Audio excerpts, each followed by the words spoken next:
I want you to think of that person you've been meaning to reach out to, but you just haven't found the time. Well, time may no longer be a good excuse. A new article says it only takes 8 minutes.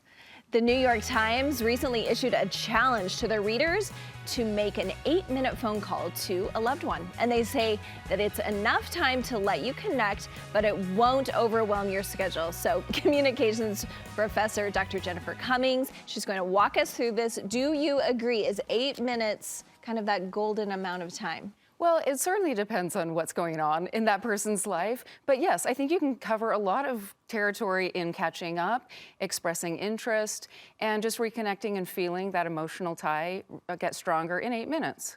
How often do you think we should be making that 8-minute phone call? Because yeah, 8 minutes, but then if you're doing it 50 times. Right, right. And again, it depends. So if you have a lot of people that you've been wanting to reconnect with, I think you have to not overwhelm yourself. So plan out and strategize when you can make these calls. But maybe it's a friend you want to keep in contact more consistently, and you just think, I don't, because every time we talk, it turns into an hour and a half. That, I think you can talk to each other about, like, how about we just do small doses more frequently and just see what works for you. Yeah, because I'm sure there's some ladies out there going, I don't have time for 8 minutes in my day. Yeah. But are you feeling like most of us can find that amount of time? Well, I really do, because talking is a multitasking opportunity for most of us. So I don't feel like I have time either. You probably don't. But really we do, because there are some tasks that we do, doing dishes and laundry and taking a walk. And there's some things that just don't require full concentration. I think that's a great time to think about adding just a quick call to a friend at the same time. Yeah, that's when I do it. Thank goodness for AirPods, right? Yeah. Okay, so let's talk about some things that you say we can use during these phone calls to just make it count and to not get bored, but to have it be meaningful. The first one is just to follow up on the last time that you talked. Yeah, I think that one good excuse is to think of a topic that you were talking about before and express interest in how it turned out. So I was wondering how the dinner party went, or how's your mother-in-law that was in the hospital? Yes, I love that. And then they are like, oh, you were listening, right. You cared. Right, it really shows commitment as well to that previous conversation and builds trust. The next one is to just choose one issue in their life. This kind of goes back to what you were saying. If you need to limit time, this might be a good way to do it. Yeah, I think you can just call and ask about one thing. Like sometimes we think we're going to have to ask about every child and get every update of the past month or year, but you can just call and say, I was thinking about your son so-and-so who was going through something, and I just wanted to see how things were going with him. And just limit it to one thing. Yeah, and I like that. And I also love your next idea, because maybe it's someone that you are struggling a little bit to find something to talk about. It's someone you want to keep that connection, but you're struggling, and you say, think of a memory. Yeah. Think of a memory and share it. Yeah, pull from the past. I think it's so fun when somebody has called and said, I was just thinking of the time in high school or that time we were lost in a museum. And it just is fine to share a laugh and just keep it kind of superficial it's not superficial, but doesn't have to be about what you're currently going through, just something you've shared together.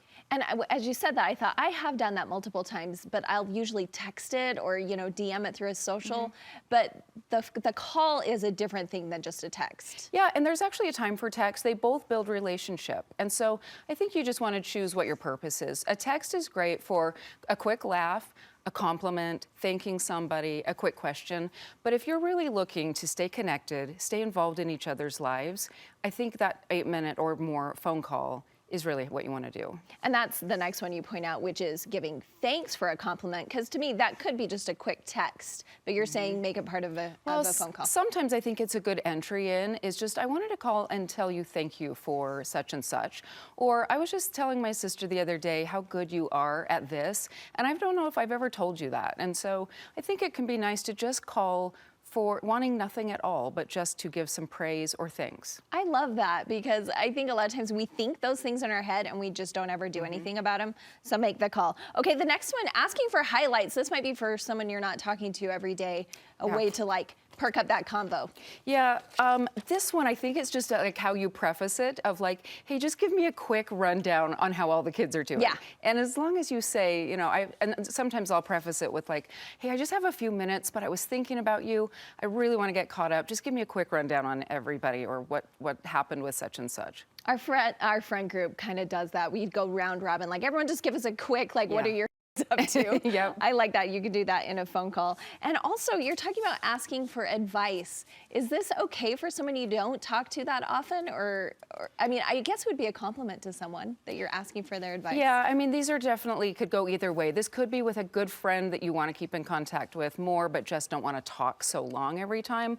Or if it's somebody you haven't talked to for a while, I think I'd just pair it to the reason, something they're good at, or maybe they have, they've dealt with this issue before. But calling to say, you came to mind as someone that I think could really have some good advice for me on this is a compliment. I think that's showing that you respect and honor something about them. Yeah, and the New York Times challenges to call, I think, 3 people. Same challenge for you. Would you say 3 people?